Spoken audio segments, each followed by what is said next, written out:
46వ కీర్తన మొదటి వచనం మనం చదివినాం. సరే, 46వ కీర్తన మొదటి వచనం నేను చదువుతున్నాను. అప్పుడు ఇశ్రాయేలు తనకు కలిగినదంతయు తీసుకొని ప్రయాణమై బెయేర్షెబాకు వచ్చి తన తండ్రి అయిన ఇస్సాకు దేవునికి బలులను అర్పించెను. తన తండ్రి అయిన ఇస్సాకు దేవునికి బలులను అర్పించెను అనే మాట మనం ఇక్కడ చదువుతున్నాం. సో కాబట్టి బలి అర్పించినాడు అని అంటే ఆరాధన చేసినాడు అని అర్థం. ఒక వ్యక్తి బలి అర్పించినాడు అని అంటే ఆరాధన చేసినాడు అని అర్థం. సరే, ఇప్పుడు ఇశ్రాయేలు, యాకోబు, మనకని బాగా తెలుసు, యాకోబు, జేకబ్, ఆయన ఈ సందర్భంలో బలి అర్పించినాడు, ఆరాధన చేసినాడు. సరే, ఆయన వయసు ఎంత వయసు అప్పుడు ఈయన ఆరాధన చేస్తున్నాడు అనేది క్వశ్చన్. తర్వాత అధ్యాయం 7వ వచనం, 8వ వచనం, 47:8.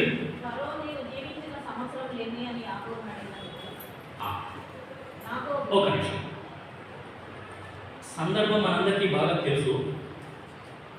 యాకోబు ఫరో దగ్గరికి వచ్చినాడు, ఫరో దగ్గర నిలబడ్డాడు. ఫరో యాకోబుని చూసినాడు. ఎంటికలు మొత్తం తెల్లగా ఉన్నాయి, మీసాల గడ్డ మొత్తం తెల్లగా ఉన్నాయి, ముఖం మొత్తం ముడతలు అయిపోయింది. కట్టె పట్టుకొని మెల్లగా నడుస్తూ ఉన్నాడు. నడుచుకుంటా ఫరో దగ్గర నిలబడ్డాడు. ఆ ఫరో మా దేశ గవర్నర్ యొక్క డాడీ, మా దేశ గవర్నర్ యొక్క తండ్రి, నువ్వు జీవించిన సంవత్సరములు ఎన్ని? చదవండి. 47.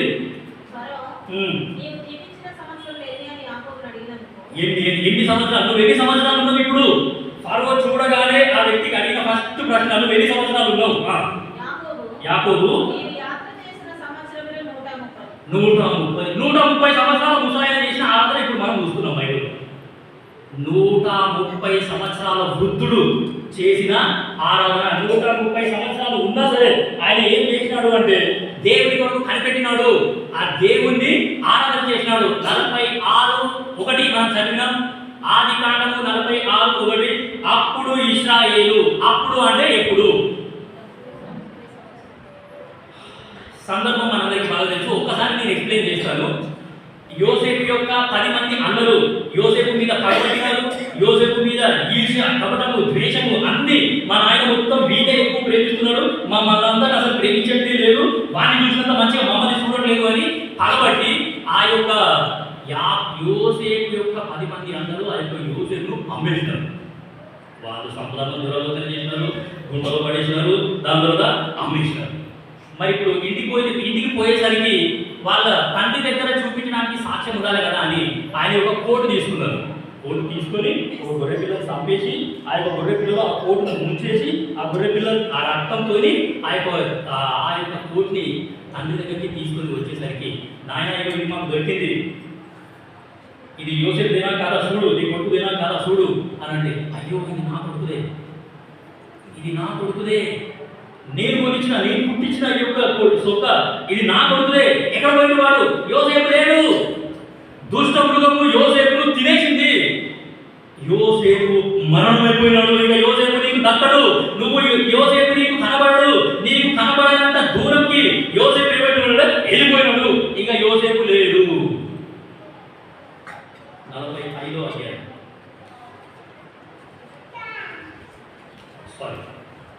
యోసేపు ఇక లేడు అనే మాట వినగానే ఆ తండ్రి యొక్క పరిస్థితి ఎంత ఇదైపోయింది అంటే 37వ అధ్యాయం 34వ వచనం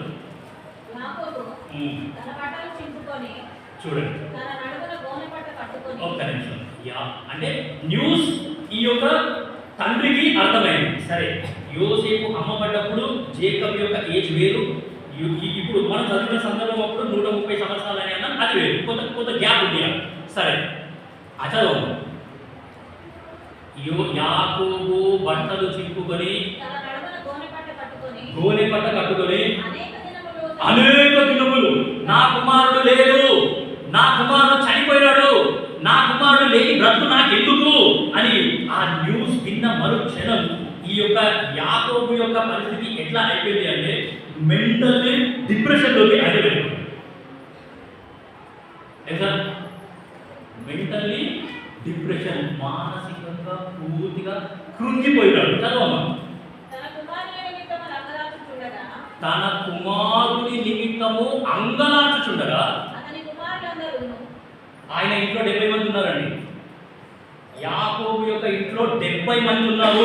కుమారుడు పోయినాడు, కుమారుడు లేడు అని న్యూస్ వినగానే ఎంత గట్టిగా ఓడినారంటే కుమారులందరూ ఆయన దగ్గరికి వచ్చినారు, కోడలందరూ ఆయన దగ్గరికి వచ్చినారు, ఆయన ఇంట్లో ఉన్న మర్మన్లు మర్మరాళ్ళు అందరూ ఆయన దగ్గరికి వచ్చినారు.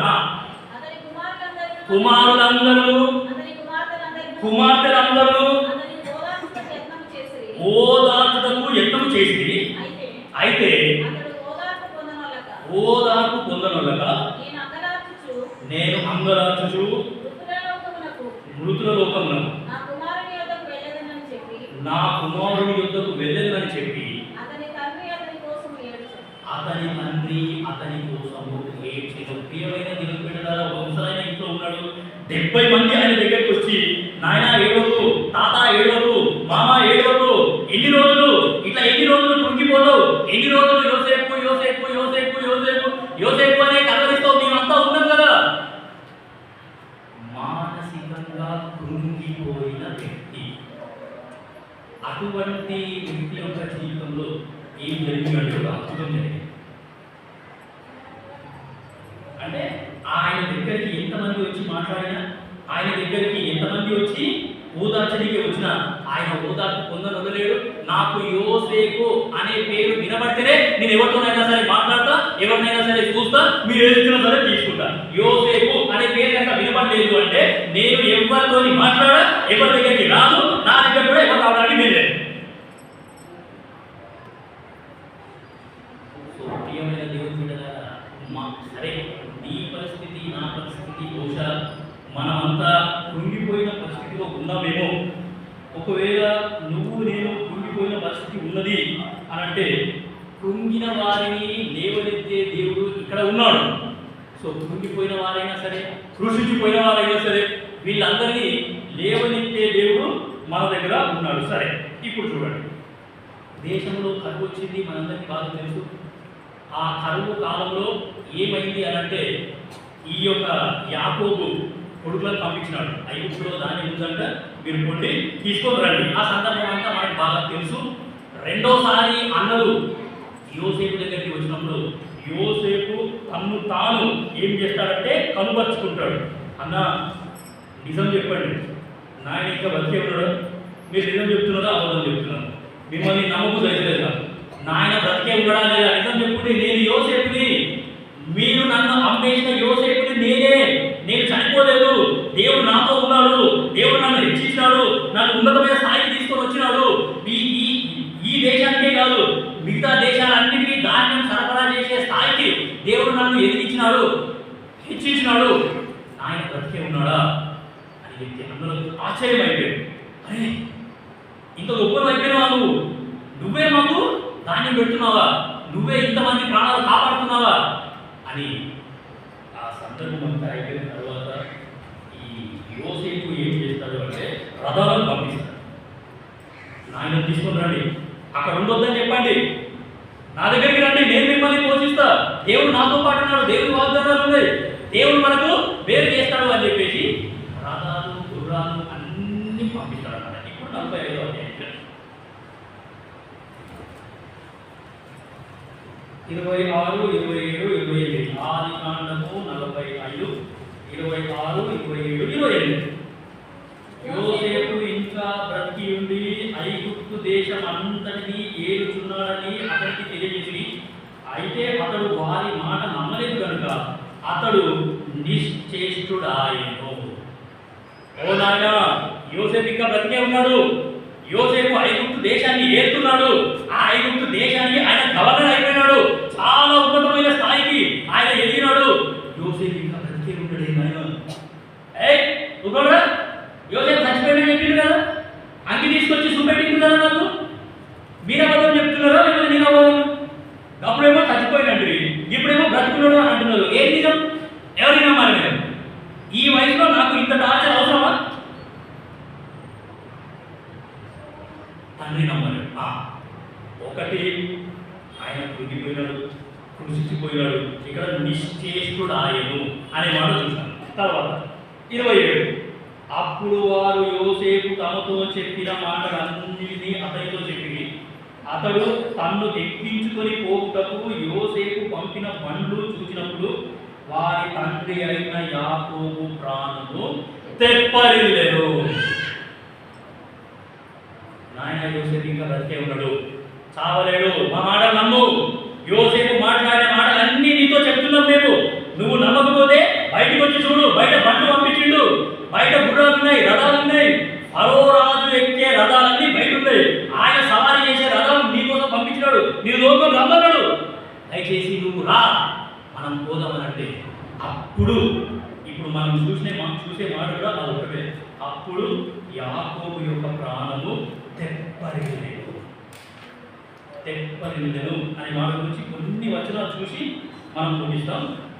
అప్పటి వరకు కృంగిపోయిన ఈ యొక్క యాకోబు యొక్క జీవితం, యోసేపు అనే పేరు ఎప్పుడైతే వినబడదో వెంటనే ఆయన యొక్క ప్రాణం అనేది తెప్పరిల్లి. మానసికంగా కృంగిపోయిన వ్యక్తి యొక్క లోపలికి జీవము ప్రాణం అనేది వచ్చేసరికి వెంటనే ప్రాణం తెప్పరిల్లిందంట.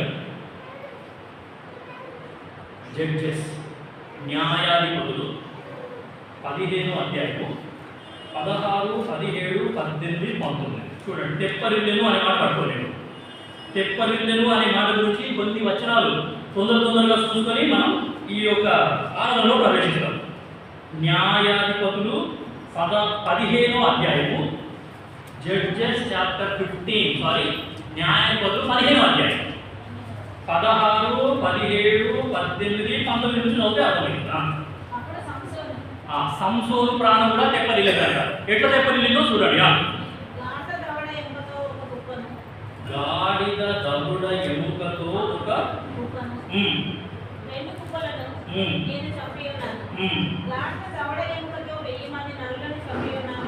1000 పీపుల్ చంపినట్టు. ఎంతమంది చంపిండి? 1000 పీపుల్. 1000 మందితోని యుద్ధం చేసిండండి ఈయన. ఒకరిద్దరితో యుద్ధం చేయడం అంటే చాలా కష్టం, కానీ 1000 మందిని చంపినట్టు. 1000 మందిని చంపిన తర్వాత ఏమిటో చూడండి. అతను చెప్పు కూడా చాలించిన తర్వాత చేతి నుండి పారవేసి రామాక్లేహి అని పేరు పెట్టాను. మిక్కిలి తప్పికొనినందున యెహోవాకు మొరపెట్టి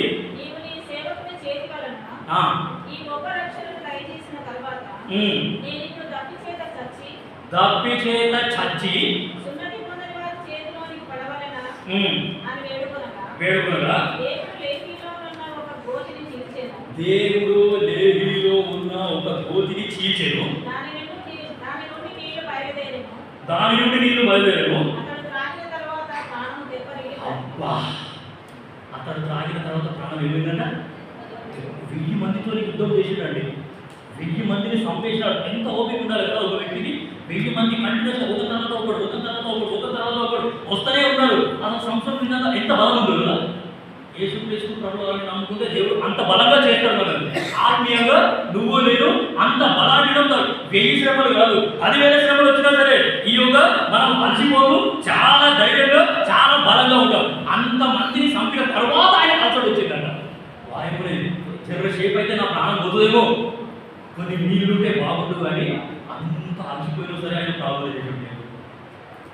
ఎంత బలం తెచ్చుకున్నాడో. ప్రార్థన చేసిన తర్వాత అక్కడ దేవుడు అద్భుతం చేసినాడు. అక్కడ చీట్ చేసరికి నీళ్లు బయటకు వచ్చేసినాయి. ఆ నీళ్లు తాగిన తర్వాత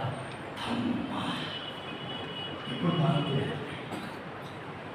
సో ప్రియమైన దేవుడు బిడ్డలారా, ఈ యొక్క దేవుడు నీ పట్ల నా పట్ల చేసిన మేలు ఏంటి అంటే మన ప్రాణమును తెప్పరిగా చేసినాడు అనే సంగతి మనం గుర్తుపెట్టుకోవడం. ఎజ్రా 9వ అధ్యాయం 8వ వచనం ఇది మనకు వర్తిస్తుంది. ఎజ్రా 9వ అధ్యాయము 8వ వచనం. ఎజ్రా 9వ అధ్యాయము 8వ వచనం 9వ వచనం.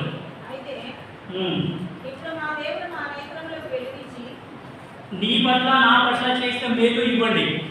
ఈ మేలులను బట్టి మనం ఏం చేస్తామంటే ఇప్పుడు ఆరాధనలో ప్రవేశిస్తాం. నేత్రములకు వెలిగించి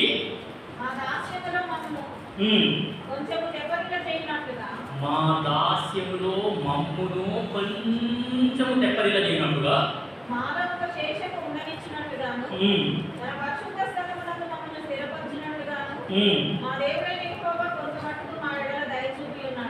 మా దాస్యంలో మమ్మల్ని కొంచెము తెప్పరిల్ల చేసినాడు. 9వ వచనం ఇంకా మంచిగా ఉంటుంది.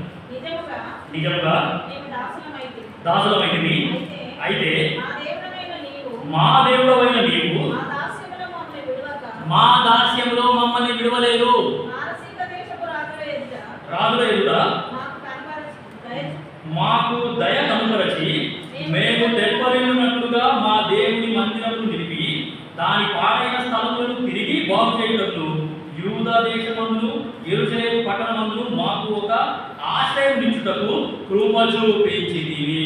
మనమందరము పాపంలో ఉండి పాపానికి దాసులమైనప్పుడు ఆ యొక్క పాపాన్ని ఏలుచున్న ఈ లోకానికి దాసులము, ఆ శాతానికి దాసులుగా ఉన్నప్పుడు అయ్యో జీవితాంతం ఇంతేనా, నేను దాసత్వంలోనే ఉండాలా, నాకు ఎవరైతే పుట్టినారో వాళ్ళు దాసత్వంలోనే ఉండాలా, జీవితం అంతా ఇదే దాసత్వమా, ఇదే బానిసత్వమా, ఇదే పాపంలో ఉండాలా అని నువ్వు నేను అనుకుంటున్నప్పుడు యేసుక్రీస్తు ప్రభువారు దయగల దేవుడు ఆ పాపంలోనే చనిపోవడం ఇష్టం లేక మీ పాపంలో చేతను మీ అతిక్రమంలో చేతను మీరు చచ్చిన వారై ఉండగా ఆయన క్రీస్తుతో కూడా మనల్ని బ్రతికించెను అనే వాక్యంపై మనం దేవుడిని స్తుతిస్తాం. మనమందరము పాపంలో చేత అపరాధంలో చేత చచ్చిన వారమై ఉన్నప్పుడు యేసుక్రీస్తు ప్రభువారు మన ప్రాణాన్ని ఉజ్జీవింపజేసినాడు, మన ప్రాణాన్ని తెప్పరిల్ల చేసినాడు. మనకు జీవం అనుగ్రహించడానికి ఆయన ప్రాణాన్ని వదిలినాడు, మనల్ని జీవింపజేయడానికి ఆయన జీవితాన్ని వదులుకున్నాడు అనే సంగతి నువ్వు నేను జ్ఞాపకం చేసుకొని దేవుడిని ఆరాధన చేస్తే చాలా అద్భుతంగా మనకు అది ఉంటుంది. 19వ కీర్తన 7వ వచనం. 19వ కీర్తన 7వ వచనం చాలా మంచి మాట, మనందరికీ బాగా తెలిసిన మాట. కొద్దిమందికి ఈ మాట కంఠస్థం కూడా. ఈ 19వ కీర్తన మొత్తం దేవుని వాక్యం గురించే ఉంటుంది. యెహోవా నియమించిన ధర్మశాస్త్రము యథార్థమైనది. ఇంకేం కావాలండి? మానసికంగా కృంగిపోయి ఉన్న పరిస్థితిలో ఉన్న నిన్ను నన్ను ఓదార్చే వాళ్ళు ఎవరు లేనప్పుడు ఈ యొక్క దేవుడి వాక్యం అనేది ఏం చేసిందంటే మన ప్రాణాలను తెప్పరిల్ల చేసింది. యెహోవా నియమించిన ధర్మశాస్త్రము యథార్థమైనది. ఈ యొక్క యథార్థమైన ధర్మశాస్త్రం అనేది నీ ప్రాణాన్ని నా ప్రాణాన్ని తెప్పరిల్ల చేసింది అనే సంగతి జ్ఞాపకం చేసుకొని మనం దేవుని ఆరాధన చేస్తే చాలా అద్భుతంగా అది ఉంటుంది. 22 కీర్తన 26వ వచనం. కీర్తన 22:26.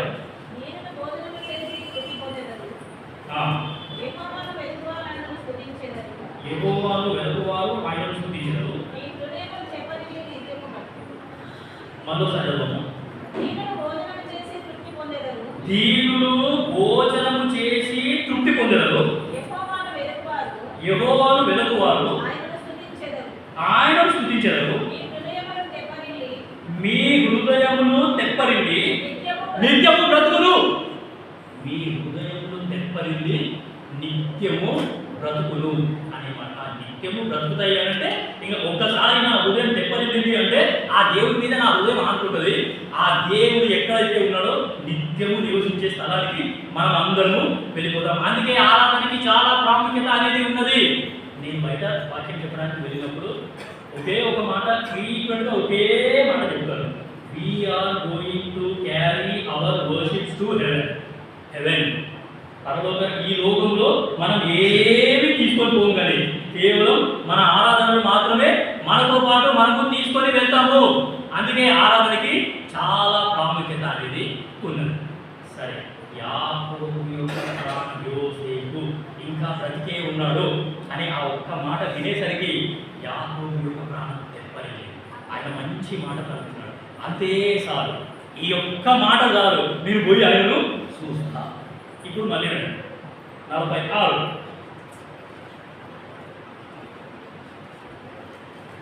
46:2 నేను చదువుతున్నాను. ఆదికాండము 46:2. అప్పుడు రాత్రి దర్శనమందు దేవుడు యాకోబు యాకోబు అని ఇశ్రాయేలును పిలిచెను. ఆరాధన చేసే వాళ్ళకే దర్శనము కలుగుతుంది అనే సంగతి నువ్వు నేను జ్ఞాపకం చేసుకుంటే చాలా అద్భుతంగా అది ఉంటుంది. ఒకసారి యోసేపు చనిపోయినాడంటే బ్రతుకు ఎందుకు అనుకొని యాకోబు ఆరాధన చేయడం మర్చిపోయాడు. దేవుని ఆరాధన చేయలేదేమో, దేవుని ఆరాధన చేయడం మర్చిపోయినాడేమో, మరి ప్రార్థన చేయడం కూడా మర్చిపోయినాడేమో. సరే, ఏది ఏమైనప్పటికీ యోసేపు ఇంకా బ్రతికే ఉన్నాడు అనే సంగతి తెలియగానే నేను పోయి నా కుమారుని కలుసుకుంటా, నాకు ఇదే చాలు అని చెప్పేసి ఆయన కుమారుడి దగ్గరికి వెళ్తా ఉంటే మార్గంలో దేవుడు దర్శనమందు రాత్రిపూట దర్శనమందు యాకోబు యాకోబు అని ఇశ్రాయేలు పిలిచాడు. ఆరాధన చేసే వాళ్ళకు మాత్రమే దర్శనాలు కలుగుతాయి. ఒకటి, ఆరాధన చేసే వాళ్ళని మాత్రమే దేవుడు పిలుచుకుంటాడు. రెండవది, ఆరాధన చేసే వాళ్ళు మాత్రమే. అక్కడ యాకోబు చాలా మంచి మాట అంటున్నాడు, నిజంగా నాకు చాలా బాగా నచ్చింది. 130 సంవత్సరాల ముసలాయన యాకోబు యాకోబు అని దేవుడు పిలవగానే చిత్తము ప్రభువా, ఇంత మంచి మాట అండి. 130 సంవత్సరాల ముసలాయన ఏం చేస్తున్నాడు? దేవుని చిత్తం చేస్తున్నాడు, దేవుని చిత్తానికి లోబడుతున్నాడు. చిత్తం ప్రభువా. 130 సంవత్సరాలు, 130 ఇయర్స్ తాత. ఇప్పుడు మనం చూస్తున్న తాత వయసు ఎంత? 130 ఇయర్స్. 130 ఇయర్స్ ముసలాయన జీసస్ ఆయనతో మాట్లాడితే చిత్తము ప్రభువా అంటున్నాడు. ఎంత అద్భుతమైన లక్షణం అండి. ఒక ఆరాధికుడికి ఉండాల్సిన లక్షణం కూడా ఇదే, చిత్తము ప్రభువా. సో కాబట్టి ఆరాధన చేసే వాళ్ళకు దర్శనం కలుగుతాయి, ఆరాధన చేసే వాళ్ళతో దేవుడు మాట్లాడతాడు, ఆరాధన చేసే వాళ్ళు చిత్తము ప్రభువా. 3వ వచనం నేను చదువుతున్నాను, 46:3 నాడు, ఆయన నేనే దేవుడను, నీ తండ్రి దేవుడను, ఐగుప్తులకు వెళ్ళుటకు భయపడకుము, అక్కడ నిన్ను గొప్ప జనముగా చేసేదను, నేను ఐగుప్తులకు నీతో కూడా వచ్చాను. ఆరాధన చేసే వాళ్ళతో దేవుడు ఉంటాడు. ఇది 4వ ఆశీర్వాదం. రాసుకునే వాళ్ళు నీట్గా మంచిగా రాసుకోండి. 4వ ఆశీర్వాదం ఏంటంటే ఆరాధన చేసే వాళ్ళతోనే దేవుడు ఉంటాడు. ఆరాధన చేయకపోతే దేవుని సన్నిధి మనం అనేది అనుభవించము. ఐగుప్తుకు నేను నీతో కూడా వచ్చేదను, అంతేకాదు నేను నిశ్చయంగా నిన్ను తిరిగి తీసుకుని వచ్చేదను. ఆరాధన చేసే వాళ్ళకి దేవుడు వాగ్దానం చేస్తాడు. ఇది 5వ ఆశీర్వాదం. యోసేపు నీ కన్నుల మీద తన చెయ్యి ఉంచునని సెలవీయగా. యోసేపు ఇక్కడ దేవుడు ఒక సిగ్నల్ ఇచ్చినాడు. ఆయన నువ్వు ఐగుప్తులో ఎంతకాలం ఉండాలి అని అంటే దేవుడు ఇచ్చిన సిగ్నల్ ఏంటి అంటే యోసేపు నీ కన్నుల మీద ఆయన చేతులు ఉంచే అంతదాకా నువ్వు ఐగుప్తులోనే ఉండాలి. కన్నుల మీద చేతులు ఉంచడం అంటే ఒక ముసలాయన ఆయన సరే చనిపోయాడు అనుకోండి, కళ్ళు తెలుసుకునే చచ్చిపోయాడు. చనిపోయాడు కానీ ఎట్లా చనిపోయాడు? కళ్ళు తెలుసుకొని చనిపోయాడు. ఆయన ఏం చేస్తారు? యోసేపు నీ కన్నుల మీద ఆయన చేతులు ఉంచేంత వరకు నువ్వు ఐగుప్తులోనే ఉండాలి. దేవుని చిత్తానికి ఎంత మంచిగా లోబడ్డాడు. చాలా మంది ఏమంటారంటే సరే యాకోబు 47 సంవత్సరాలే, ఐగుప్తులో ఆయన 17 ఏళ్ళు ఉన్నాడు అని అంటారు. కానీ కాదు, సచ్చేదాకా ఐగుప్తులోనే ఉన్నాడు. సచ్చేదాకా దేవుని చిత్తంలోనే ఉన్నాడు. దేవుని చిత్తానికి లోబడ్డాడు. సచ్చేదాకా దేవుని చిత్తమే చేసినాడు. దేవుడు నాకు ఇచ్చిన సిగ్నల్ ఏంటి? యోసేపు నా కన్నుల మీద చేతులు ఉంచేదాకా నేను ఐగుప్తులోనే ఉండాలి. చనిపోయేంత వరకు ఈ యొక్క ముసలాయన ఏమి అంటే ఆ యొక్క ఐగుప్తులోనే ఉన్నాడని, దేవుని చిత్తానికి లోబడ్డాడని. ఆరాధన చేసే వ్యక్తికి ఉండే మెయిన్ లక్షణం ఏంటంటే ఎన్ని శ్రమలు వచ్చినా, ఎన్ని హింపులు వచ్చినా, ఎన్ని ఇబ్బంది పరిస్థితులు వచ్చినా సరే ఆ వ్యక్తి దేవుని చిత్తంలోనే ఉంటాడు. దేవుడు చెప్పేదాకా ఒక స్థలం నుండి అసలు కలనే కాదు. అది ఆరాధకుడికి ఉండే లక్షణం. సో కాబట్టి ఒకే ఒక పాయింట్ చూసినాం. ఏంటి ఆ సంగతి అని అంటే ఆత్మీయంగా చనిపోయిన నిన్ను నన్ను ఈ దేవుడు ఏం చేసినాడు అంటే మన ప్రాణాన్ని తెప్పరిల్ల చేసినాడు. పాపం అనే దాసత్వంలో నుండి ఈ యొక్క యేసుక్రీస్తు ప్రభువారు నిన్ను నన్ను విడిపించినాడు. 32 యెషయా 32వ అధ్యాయము 2వ వచనంలో మంచి మాట రాయబడింది. నా అవధిన భాగం అది. యెషయా 32:2. అక్కడ అంటే ఆ సందర్భాన్ని బట్టి, ఆ సందర్భం కాకుండా ఒకే ఒక మాట, అలసట పుట్టించే దేశము అని ఉంటుంది ఒక మాట. 32:2 యెషయా 32:2 అలసట పుట్టించే దేశము. నరకానికి పేర్లలో ఒక పేరు ఏంటి అంటే అలసట పుట్టించే దేశము. అటువంటి దేశానికి పరుగులు తీస్తున్న నిన్ను నన్ను, నీ ప్రాణాన్ని నా ప్రాణాన్ని ఈ దేవుడు ఏం చేసినాడంటే బ్రతికించినాడు. అలసట పుట్టించే దేశం. ఆ దేశంలోకి పోయినప్పుడల్లా అలసిపోతూనే ఉండాలా, గుండెల మొదలు పెట్టుకొని ఏడుతూనే ఉండాలా. ఎంతో మందిగా ఇంకా అలసడే, ఎంత బాధకున్నా ఇంకా అలసడే, ఎంత ప్రాణాలు చించేసుకున్నా సరే ఇంకా అలసట పుట్టించే దేశం ఈ లోకంలో ఉన్నప్పుడు. దేశం అంటే మట్టి కాదు, దేశం అంటే మనుషులు. నరకంలో ఉండేది ఈ మట్టి శరీరం కాదు, గుర్తుపెట్టుకోండి.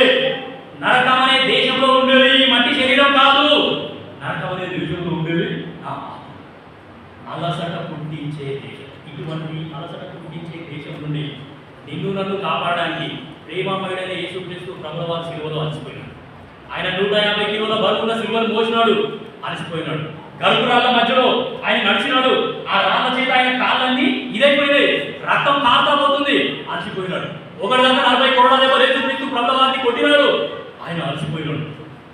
చేతులకి కాళ్ళకి మేకులు కొట్టినాడు, యేసుక్రీస్తు ప్రభుల వారు అలసిపోయినాడు. అందుకే ఆయన సిలువలో ఒక మాట పలికినాడు, దాహం. ప్రియమైన దేవుని బిడ్డల, యేసుక్రీస్తు ప్రభుల వారు సిలువ మీద అలసిపోయింది. ఇటువంటి అలసట పుట్టించే దేశం నుండి నిన్ను నన్ను కాపాడడానికి, నిన్ను నన్ను రక్షించడానికి నాకు నిశ్చయిత ఉంది. అటువంటి అలసట పుట్టించే దేశం నుండి నేను కాపాడబడ్డాను అని. కాబట్టి నీకు కూడా అలాంటి నిశ్చయిత ఉంటే నువ్వు కూడా ఈ యొక్క దేవుడిని ఇప్పుడు ఆరాధన అనేది దేవుడి వారిని దీవించుగాక.